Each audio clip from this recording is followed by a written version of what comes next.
A experiência é tão desagradável que eu tô recorrendo ao diário para livrar-me dela. O contraste entre o conforto de casa e 4 paredes escuras de um quarto nu e vazio choca e deixa uma sombra de tristeza sobre a mais ensolarada das mentes. Mas tudo isso vai ser dissipado à medida que o quarto for sendo arrumado e eu me absorver no estudo.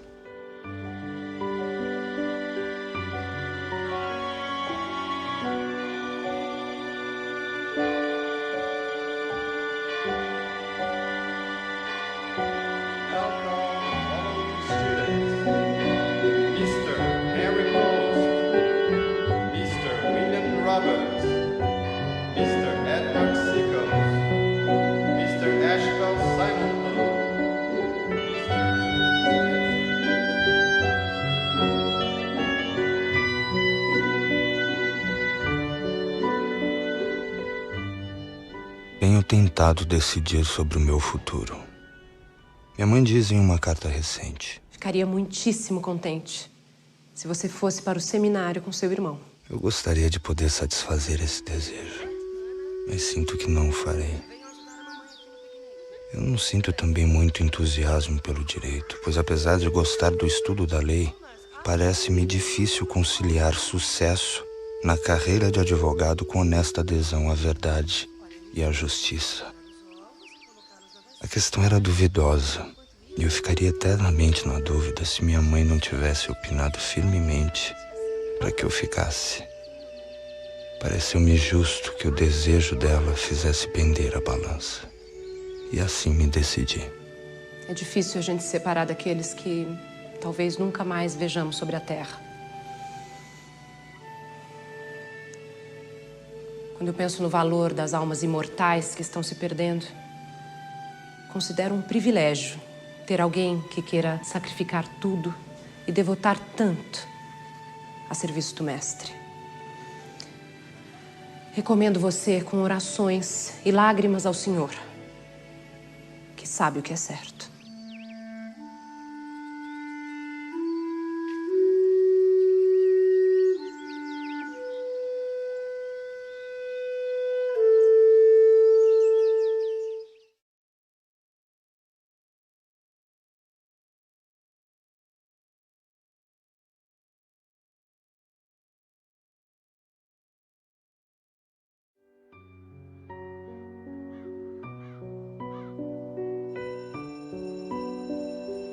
Foi aqui onde pela primeira vez ouvi falar sobre os deveres da igreja na educação.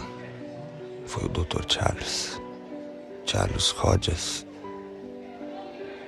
Nunca havia considerado o dever de trabalhar no estrangeiro. Sempre achei que minha esfera de trabalho seria em nosso país, que cresce tanto.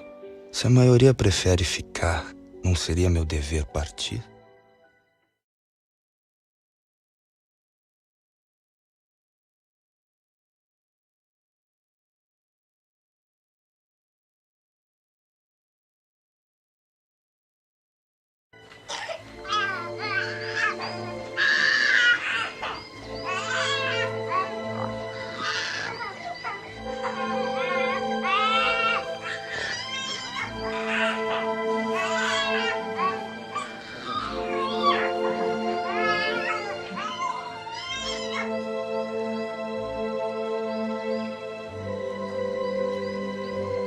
Nunca vi família tão excelente viver de modo tão deplorável.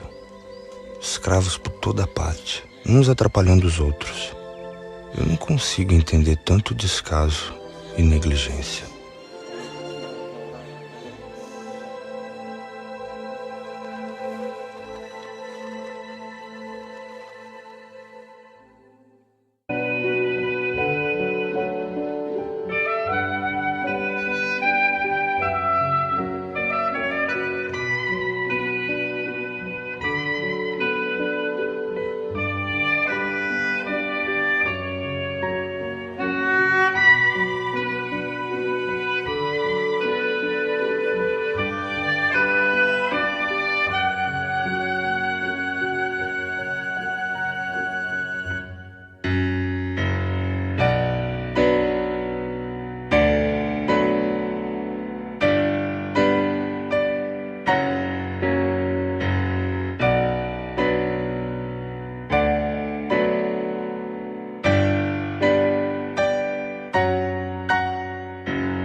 12 de agosto. Hoje é uma data muito significativa para nós, os presbiterianos do Brasil.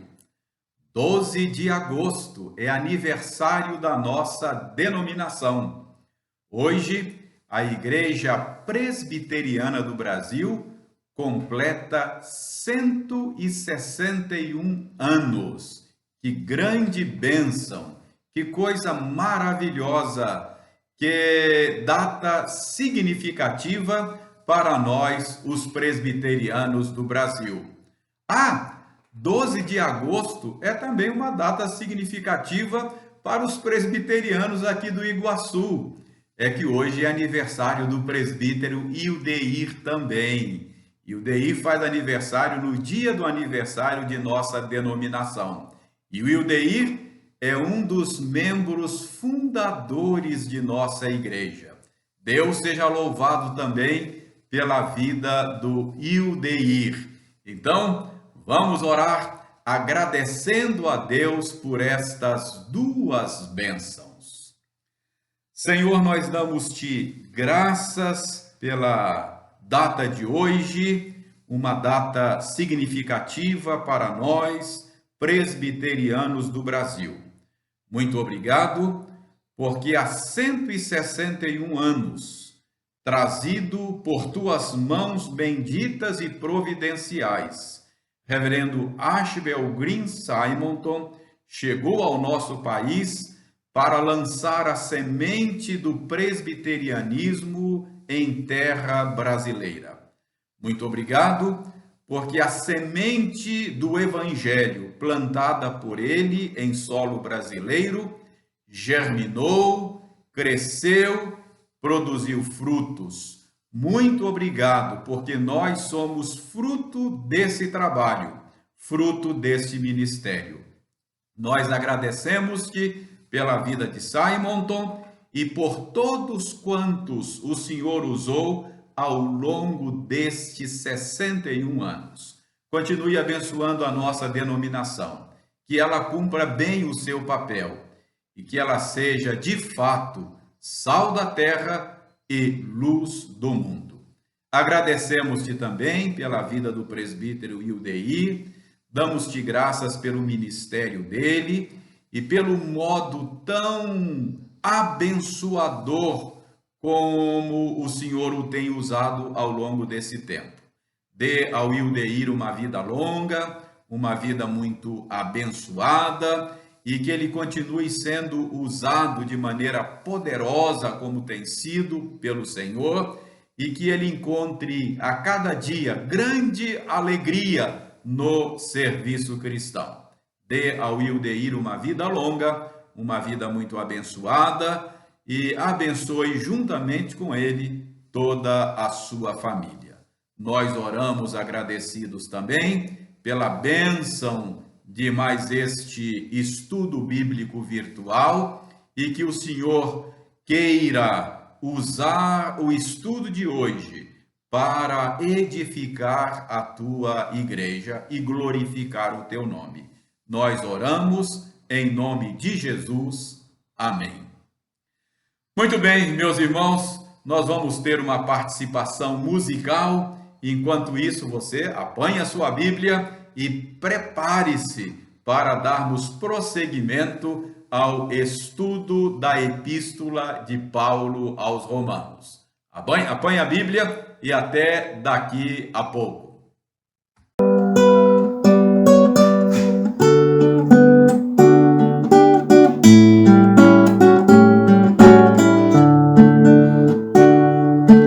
Para resgatar a igreja, grande preço Cristo deu. Não foi ouro nem foi prata, foi seu sangue que verteu. Grande foi o teu amor, que na cruz assim mostraste, para meus trilhões partires, tua vida não poupaste. Pois agora que sou tua, não te quero mais perder, e com gratidão servindo, quero só por ti viver. Grande foi o teu amor, que na cruz assim mostraste, para meus trilhões partires, tua vida não poupaste. Quero receber teu jugo e em teus passos caminhar. Sim, por ti eu sofro tudo, vou contigo em paz reinar. Grande foi o teu amor, que na cruz assim mostraste, para meus trilhões partires, tua vida não poupaste.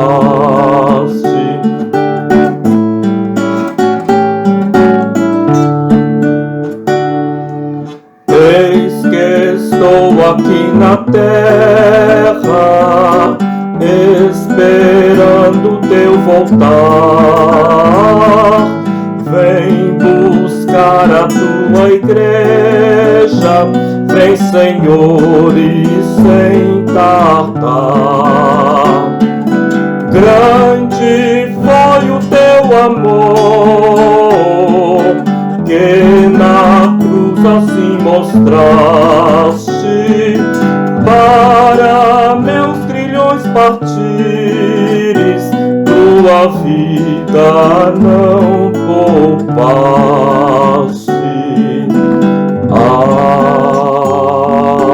Amém. Vamos então ao nosso estudo bíblico de hoje. Eu espero que você já tenha apanhado a sua Bíblia e eu peço a você que abra a sua Bíblia no capítulo 16 de Romanos. Romanos, capítulo 16, é o último capítulo da Epístola de Paulo aos Romanos. Nós vamos ler versos 3 a 16. Romanos 16, 3 a 16. Acompanhe aí a leitura em sua Bíblia. Saudai Priscila e Áquila, meus cooperadores em Cristo Jesus, os quais pela minha vida arriscaram a sua própria cabeça, e isso lhes agradeço, não somente eu, mas também todas as igrejas dos gentios. Saudai igualmente a igreja que se reúne na casa deles. Saudai meu querido Epêneto, primícias da Ásia para Cristo. Saudai Maria, que muito trabalhou por vós. Saudai Andrônico e Júnias, meus parentes e companheiros de prisão, os quais são notáveis entre os apóstolos e estavam em Cristo antes de mim. Saudai Ampliato, meu dileto amigo no Senhor. Saudai Urbano, que é nosso cooperador em Cristo, e também meu amado Estaques. Saudai Apeles, aprovado em Cristo. Saudai os da casa de Aristóbulo. Saudai meu parente Herodião. Saudai os da casa de Narciso, que estão no Senhor. Saudai Trifena e Trifosa, as quais trabalhavam no Senhor. Saudai a estimada Pérside, que também muito trabalhou no Senhor. Saudai Rufo, eleito no Senhor, e igualmente a sua mãe, que também tem sido mãe para mim. Saudai Ansíncrito, Flegonte, Hermes, Patrobas, Hermas e os irmãos que se reúnem com eles. Saudai Filólogo, Júlia, Nereu e sua irmã Olimpas, e todos os santos que se reúnem com eles. Saudai-vos uns aos outros com ósculo santo. Todas as igrejas de Cristo vos saúdam. Muito bem, vamos então orar pedindo a Deus a iluminação para o nosso tempo de estudos hoje. Oremos. Senhor, nós rendemos-te graças pelo privilégio que nos dás de mais uma vez nos debruçarmos sobre a Bíblia, a tua palavra, a fim de aprender contigo. Por isso nós te pedimos, abençoe o nosso tempo de estudos, desvenda os nossos olhos, destranque os nossos ouvidos e reoriente o nosso coração por meio da tua palavra. Nós oramos em nome de Jesus. Amém. Muito bem, irmãos, desde a última quarta-feira, nós temos visto o modo como Paulo termina a sua carta aos Romanos. Vimos que ele recomenda a Febe nos versos 1 e 2 aí do capítulo 16, e depois de fazer esta recomendação aos romanos a respeito de Febe, Paulo então passa a enviar uma série de saudações a diversos irmãos lá da igreja de Roma. Semana passada, nós analisamos a recomendação que Paulo faz a respeito de Febe. Hoje, nós vamos analisar esta lista de nomes para os quais Paulo envia saudação. Irmãos, nós cremos que esta lista de nomes está aqui também para a nossa instrução. É sempre bom nós nos lembrarmos de que nenhuma palavra da Escritura é inútil. Portanto, estas saudações finais que foram escritas sob inspiração divina, elas também são úteis para instruir o povo de Deus. Foi Deus mesmo quem trouxe à lembrança de Paulo estes nomes que estão aí. E foi Deus também que trouxe à lembrança de Paulo as razões pelas quais esses nomes deveriam ser registrados aí. Então, esta lista de nomes, ela está aí para que possamos ser instruídos na fé. Então, vamos ver o que nós podemos aprender aqui com esta lista de nomes para os quais Paulo envia saudações. Antes de qualquer coisa, é preciso tratar aqui de um aparente conflito causado por estas saudações finais enviadas pelo apóstolo Paulo a pessoas lá da igreja de Roma. Nós temos visto, ao longo do estudo desta carta, que Paulo nunca havia estado em Roma. Paulo não foi o fundador da igreja em Roma e ele sequer havia visitado aquela igreja. Paulo, então, não conhecia a igreja de Roma.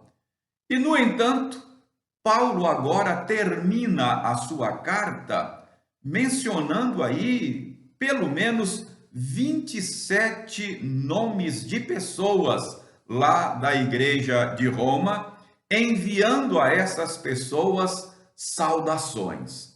E a pergunta que nós podemos fazer é: como é que pode isso?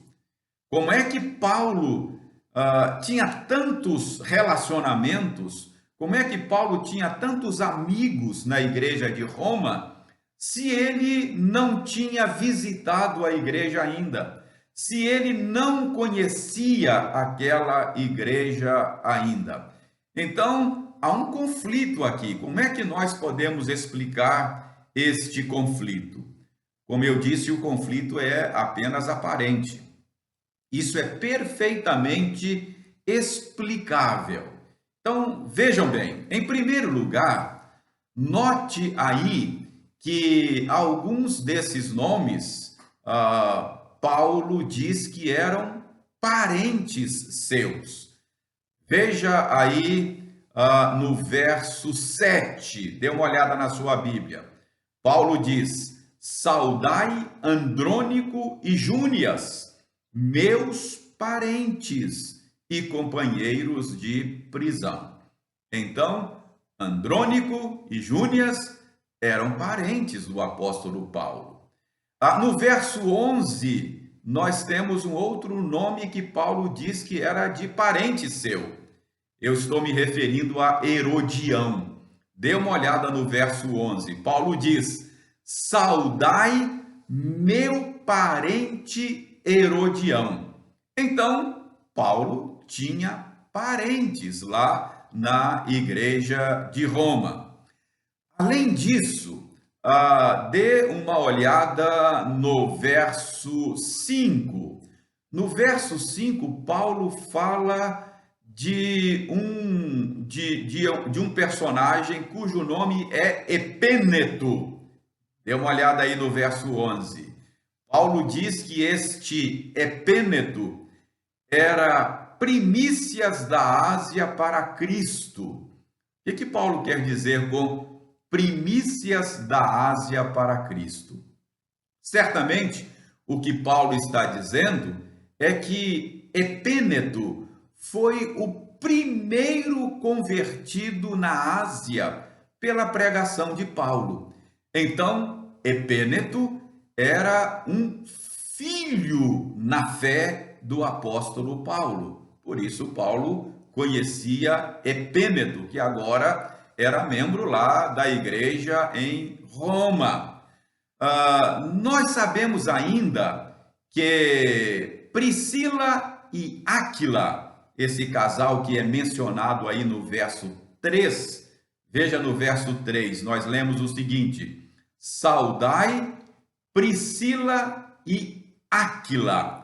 Quando a gente lê a narrativa do livro dos Atos dos Apóstolos, a gente descobre lá que Paulo conviveu em Corinto com Priscila e Áquila, que haviam fugido lá de Roma, viveram um tempo em Corinto. Eles foram, inclusive, sócios de Paulo em uma fábrica de tendas. Vocês se lembram que eles tinham o mesmo ofício de Paulo, eram fabricantes de tenda. Então, Paulo já conhecia a Priscila e Áquila lá de Corinto. Irmãos, então, Paulo conheceu várias pessoas que estavam lá na igreja de Roma sem ter visitado a igreja.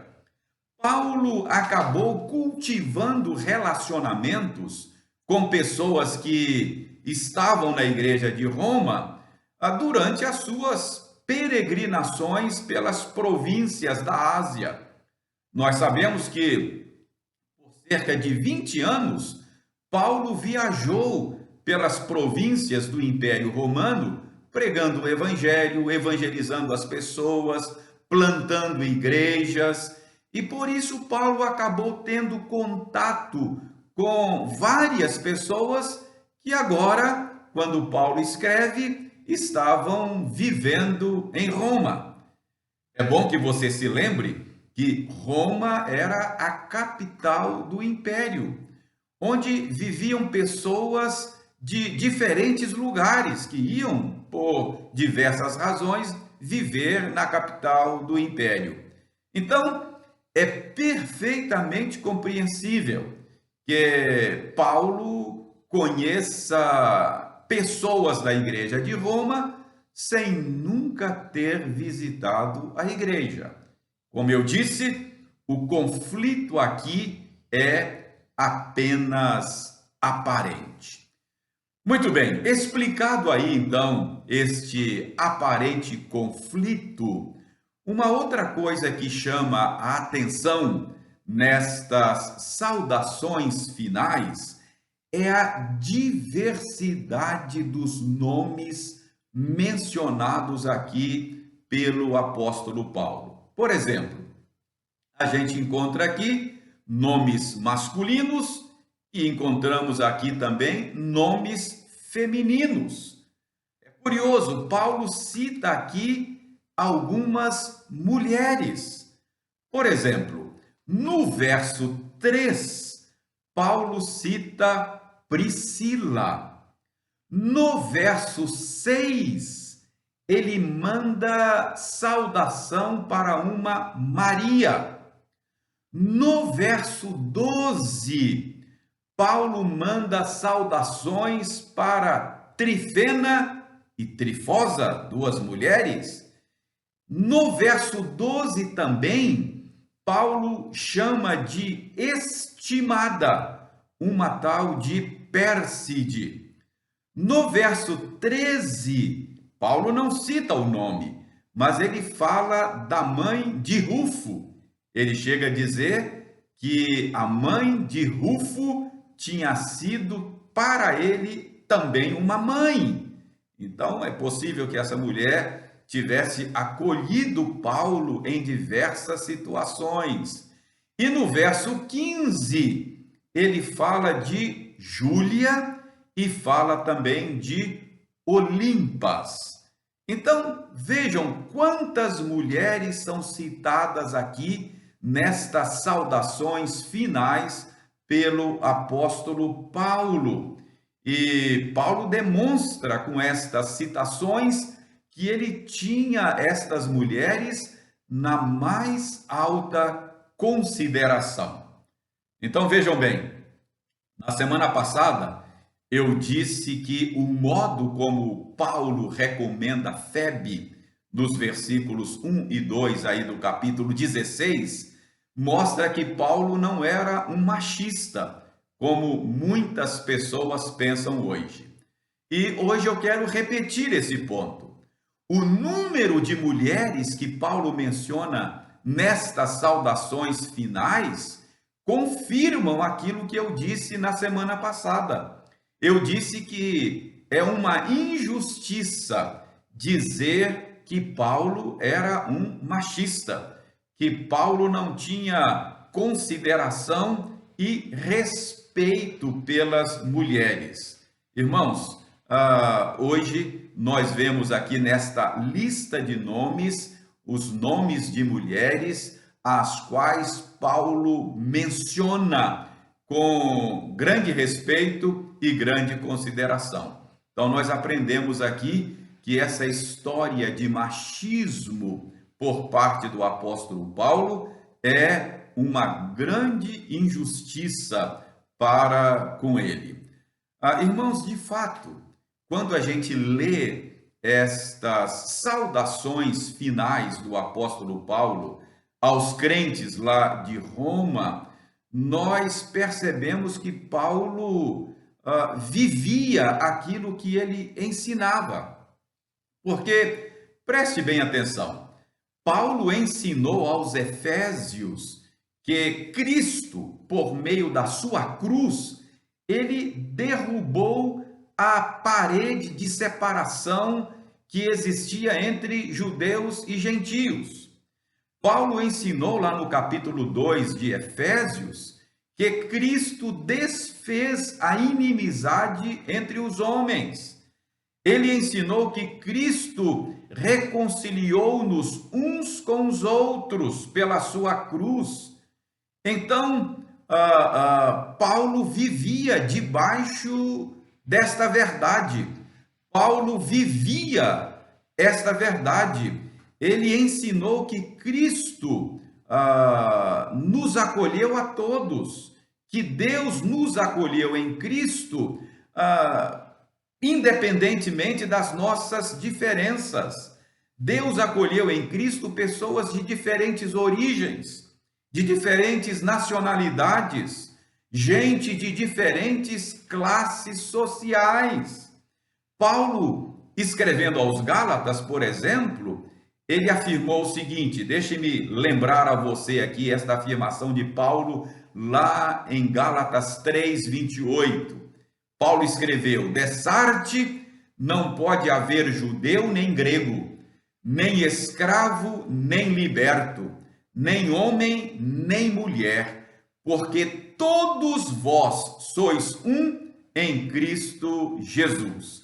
Então, o ensino de Paulo era que em Cristo nós somos um só corpo, a despeito de todas as diferenças que possam haver entre nós.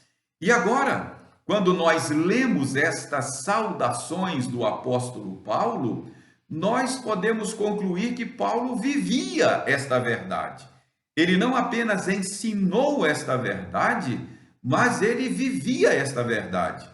Porque esta lista de nomes aqui mostram para nós que Paulo acolhia em sua rede de relacionamentos uma diversidade enorme de pessoas.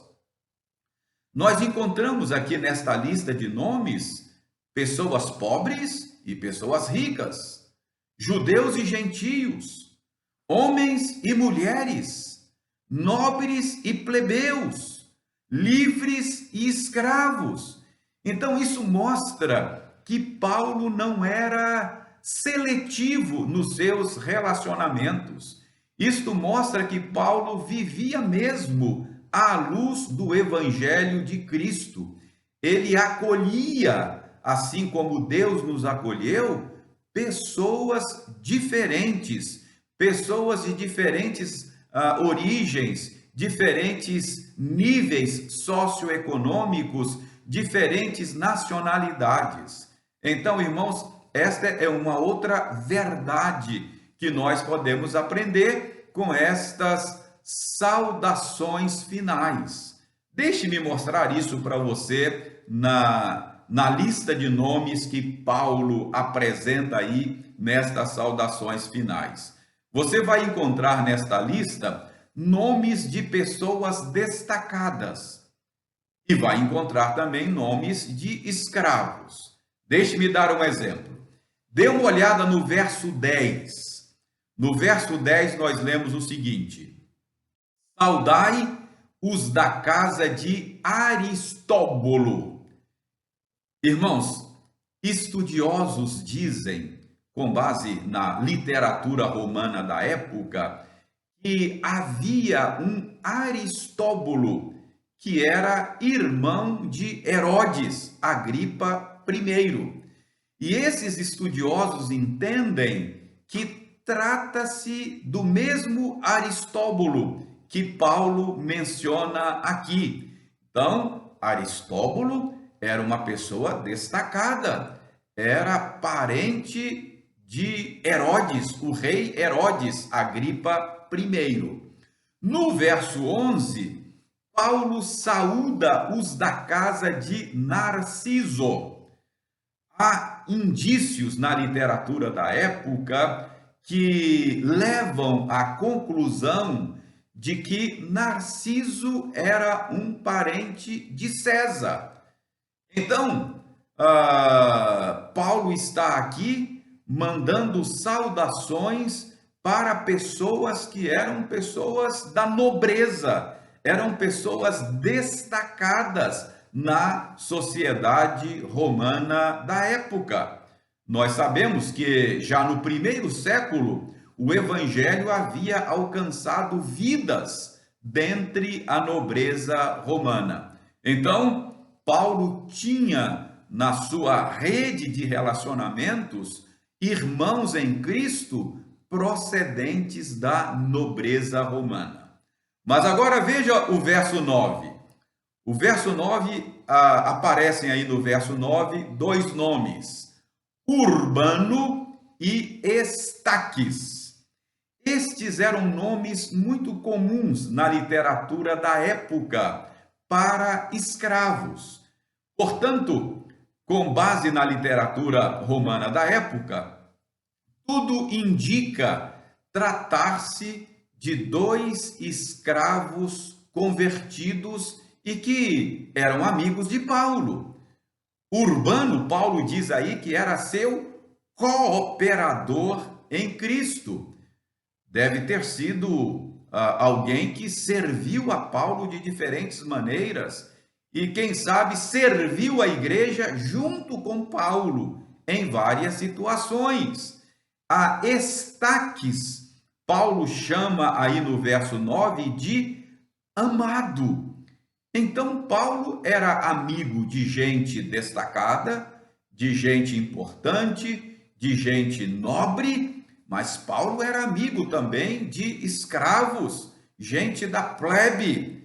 Então, ele acolhia na sua rede de relacionamentos gente de todos os níveis socioeconômicos. Então, nós aprendemos nesta lista de nomes que em Cristo não há pobre ou rico, não há nobre ou plebeu, não há livre ou escravo, não há homem ou mulher, não há judeu, grego ou romano. Em Cristo nós somos um, formamos um só corpo.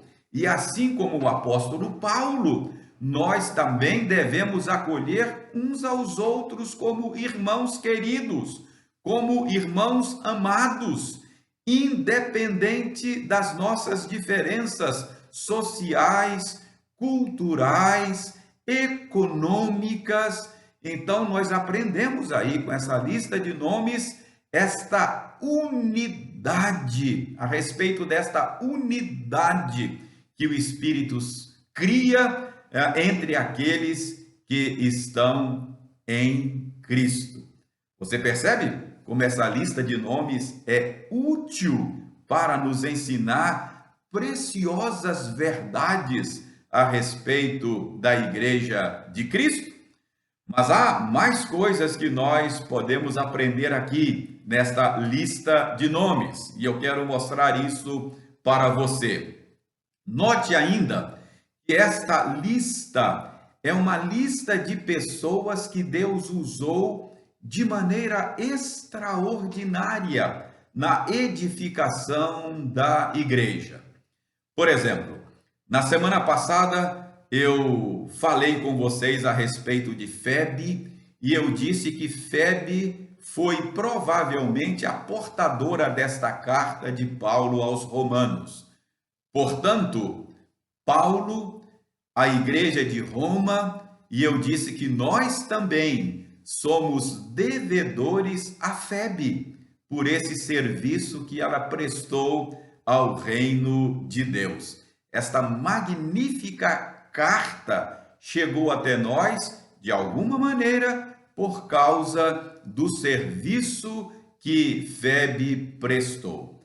Agora, vamos olhar nessa lista aqui pessoas que serviram de maneira extraordinária, que Deus usou de maneira extraordinária.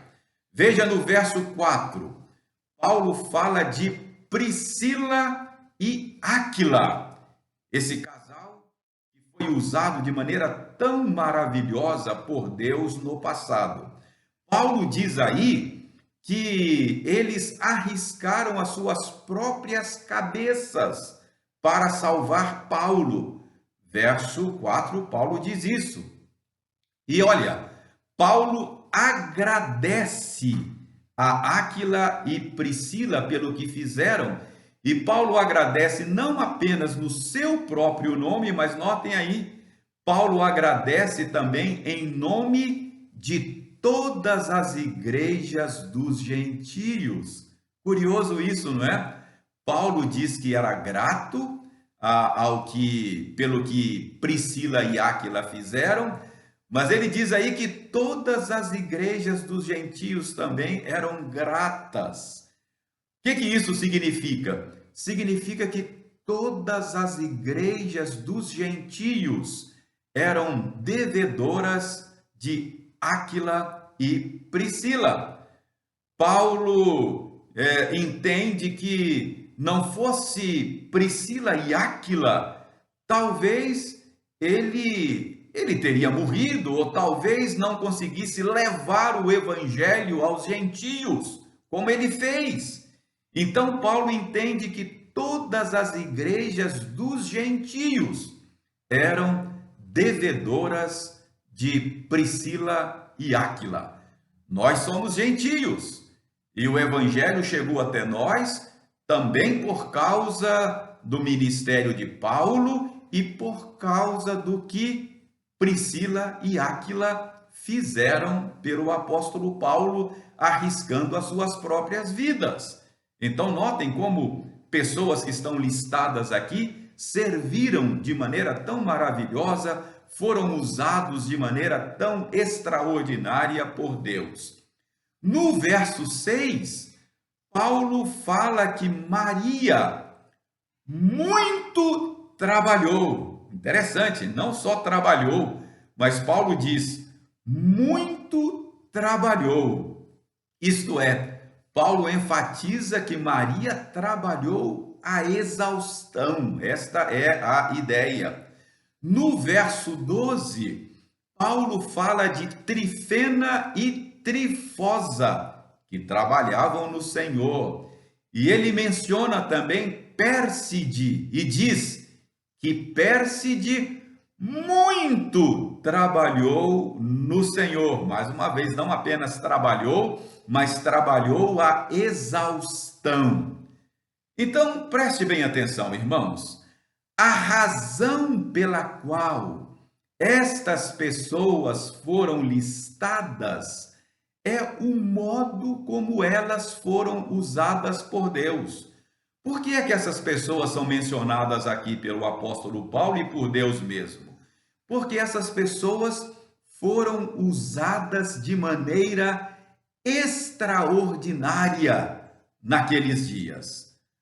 Mas notem que estas não eram pessoas extraordinárias. Elas foram usadas de maneira extraordinária, mas trata-se de pessoas ordinárias, isto é, pessoas comuns, crentes como você, como eu. Então, irmãos, prestem bem atenção nisso.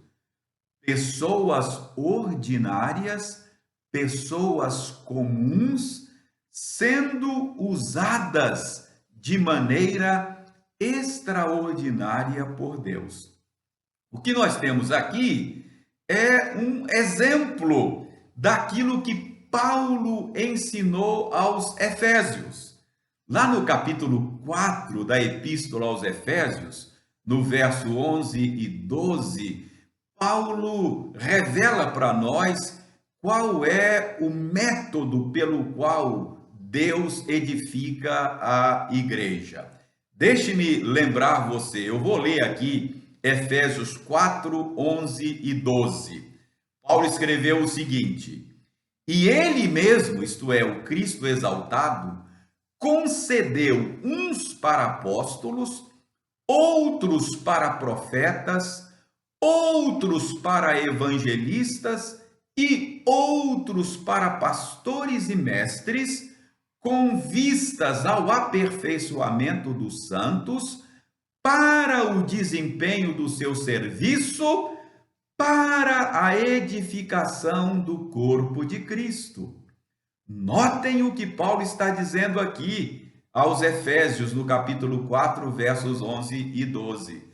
Paulo está dizendo que Deus planejou edificar a igreja por meio da combinação do ministério ordenado com o ministério não ordenado de cada crente.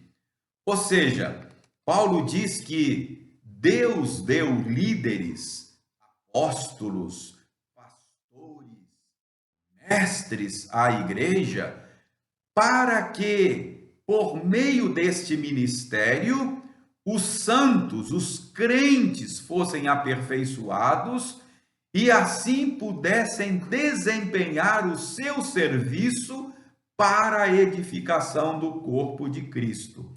Então, como é que Deus edifica o corpo de Cristo? Como é que Deus edifica a igreja?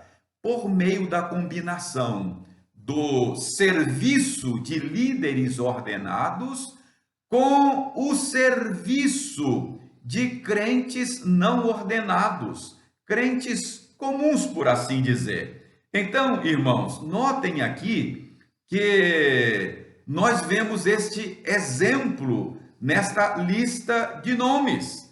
Nós não temos aqui nomes de pessoas que eram ordenadas, exerciam o ministério de maneira ordenada.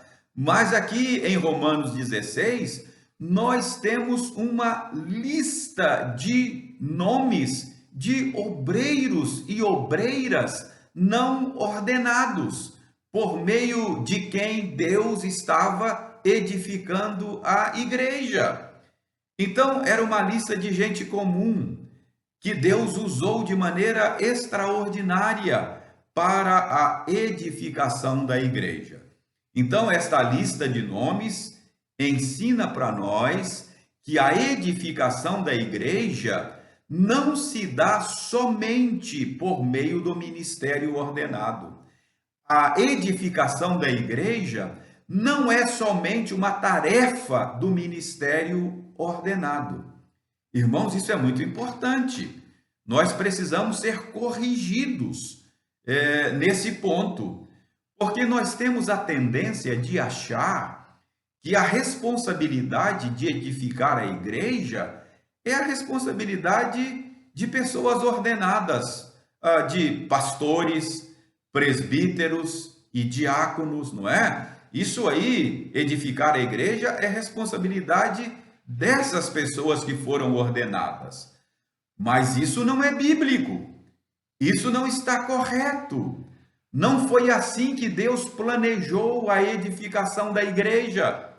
A edificação da igreja se dá pela combinação do ministério ordenado e do ministério não ordenado de cada crente. Então, nós precisamos aprender isso aqui. Precisamos ser corrigidos. Deus não edifica a igreja aqui na Igreja Presbiteriana Iguaçu só por meio do meu ministério, porque eu sou pastor ordenado. Não é só por meio do ministério dos presbíteros ou dos diáconos. Cada crente, você, meu irmão, você, minha irmã, que não exerce ministério ordenado, é também responsável pela edificação do corpo de Cristo aqui na Igreja Presbiteriana Iguaçu. Então, todos nós somos responsáveis pela edificação da Igreja de Cristo. Perceba como é que nós podemos aprender tanta coisa com uma lista de nomes, com uma série de saudações, se esta lista e se estas saudações foram inspiradas por Deus. Então tem muita coisa para aprender aqui nestas saudações finais. O que mais nós podemos aprender aqui? Irmãos, outra coisa que nós devemos notar aqui é a presença de famílias nesta lista de Paulo. Perceba aí que Paulo cita algumas famílias. Verso 14, está aí, eu vou ler o verso 14 novamente. Diz o seguinte: saudai Ansíncrito, Flegonte, Hermes, Patrobas, Hermas e os irmãos que se reúnem com eles. Tudo indica que trata-se de uma família, esses nomes aí no verso 14. E por que é que eles estão mencionados aí? Paulo diz: e os irmãos que se reúnem com eles. Então, a igreja se reunia na casa desta família. Dê uma olhada no verso 15. No verso 15, nós lemos o seguinte: saudai Filólogo, Júlia, Nereu e sua irmã Olimpas, e todos os santos que se reúnem com eles. Aqui, tudo indica que temos também a menção de uma outra família. Filólogo e Júlia talvez fossem o casal, os pais. Nereu e sua irmã Olimpas possivelmente fosse um casal de filhos. E mais uma vez, por que essa família está aí? Paulo fala dos santos que se reúnem com eles. E no verso 3 a 5, Paulo fala de Áquila e Priscila, que também é uma família. E mais uma vez, Paulo fala da igreja que se reunia com eles, na casa deles. Então, o que nós podemos aprender aqui? Nós podemos aprender aqui a importância, o papel importante que esses núcleos familiares desempenhavam na vida da igreja naquela época. Lembre-se, irmãos, durante cerca de 400 anos, mais ou menos, a igreja não tinha templos. Até por volta do século IV, a igreja não podia construir locais públicos de adoração como nós fazemos hoje. Hoje é diferente. Hoje nós temos um local, né? No nosso caso, na rua Pedras Bonitas, 710, é o nosso local de reuniões públicas. Mas os cristãos dos primeiros séculos não tinham locais de reuniões públicas como nós temos hoje. Eles não podiam ter esses locais de reuniões públicas. A igreja, na época, dependia da boa vontade, dependia do acolhimento, dependia da hospitalidade de famílias, que, como essas que são mencionadas aqui, abriam os corações, abriam as portas de suas casas para as reuniões da igreja. Então, irmãos, notem a importância que esses núcleos familiares tinham para a vida da igreja. Irmãos, e eu acho que não é diferente hoje. Hoje as igrejas locais, é verdade, elas têm os seus templos, mas famílias hospitaleiras, famílias de corações e portas abertas para a igreja, continuam sendo uma grande bênção. Nós temos vivenciado isso aqui em nossa igreja, não é? Famílias que têm o coração aberto, que têm as portas abertas e cujos lares estão a serviço da igreja. Não é assim que a gente fala quando vai se reunir lá no terraço presbiteriano? A gente até chama de terraço presbiteriano a casa dos irmãos, não é assim? Então percebam, irmãos, a grande bênção que é a gente ter famílias com o coração aberto, com as portas abertas, famílias hospitaleiras, prontas para acolherem a igreja. Hoje, nós temos o nosso local de reunião pública, não é? Nós temos o nosso templo, mas para outras demandas, é uma grande bênção ter famílias assim na igreja. Nós devemos reconhecer isso, que é uma bênção, nós devemos agradecer a Deus por isso e devemos ser famílias dispostas, não é? Corações, portas abertas para o acolhimento dos santos. Então, tá vendo como nós podemos aprender com estas saudações finais do apóstolo Paulo? Há mais alguma coisa ainda que eu quero mostrar para vocês aqui. Finalmente, deixe-me chamar a sua atenção para o verso 7, não é? Aí no verso 7, nós lemos o seguinte, eu vou ler aí o verso 7. Saudai Andrônico e Júnias, meus parentes e companheiros de prisão, os quais são notáveis entre os apóstolos e estavam em Cristo antes de mim. Por que eu estou chamando a sua atenção para o verso 7?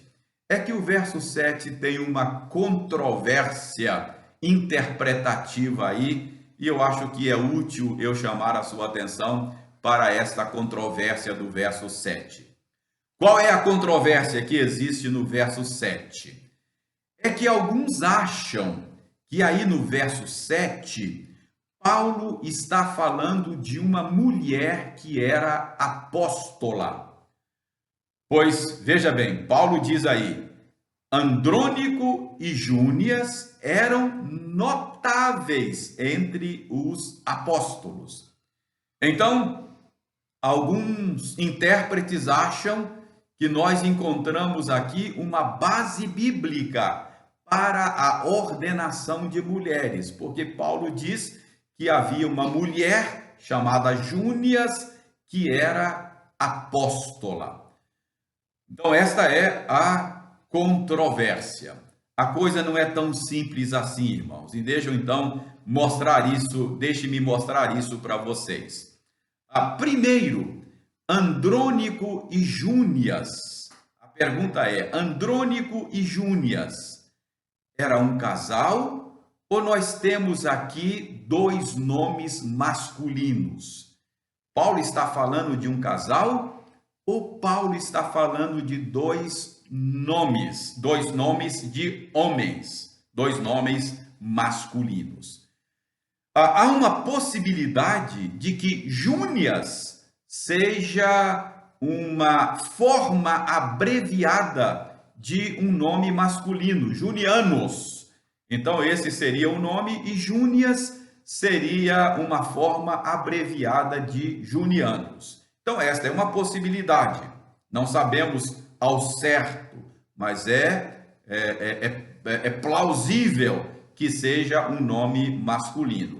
Se for isso, Paulo, então, estaria fazendo menção aí de dois homens e não de um casal. Além disso, quando Paulo diz que estas pessoas eram notáveis entre os apóstolos, será que Paulo está dizendo que essas pessoas eram apóstolos? Esta é uma possibilidade. Então, uma possibilidade é que Paulo esteja falando que eles eram apóstolos notáveis. Mas uma outra possibilidade é a de que Paulo esteja dizendo que essas pessoas eram notáveis pelos apóstolos. Elas eram notáveis para os apóstolos, ou seja, o grupo apostólico tinha essas pessoas como pessoas notáveis. O grupo apostólico tinha estas pessoas em alta consideração. Então, é provável que Paulo pudesse estar falando isso. Notáveis entre os apóstolos, essas pessoas são notáveis pelos apóstolos. Os apóstolos as têm em alta consideração. Então, não é tão simples assim, não é fácil a gente discernir claramente, interpretar claramente o que Paulo está dizendo. À luz de todo o ensino bíblico a respeito do grupo apostólico, nós entendemos que não se trata aqui de uma mulher que era apóstola. Pode até ser uma mulher que era notável para os apóstolos. Então, irmãos, vocês percebem que não tem nenhuma palavra na Escritura que seja inútil, não é? Toda Escritura foi inspirada por Deus e ela é útil para o ensino, ela é útil para a correção, a admoestação, a educação na justiça. Toda a Escritura, mesmo uma lista de saudações, mesmo uma lista de nomes como esta, sendo inspirada por Deus, é útil para o ensino do povo de Deus. E eu espero que você tenha aprendido, que você tenha sido corrigido, que você tenha sido educado na justiça, no caminho reto, por meio dessa passagem que aparentemente não tem muito o que nos ensinar. Eu espero que você entenda que, mesmo sendo um crente comum, ordinário, sem ministério ordenado, você foi chamado para ser instrumento de Deus para a edificação da sua igreja.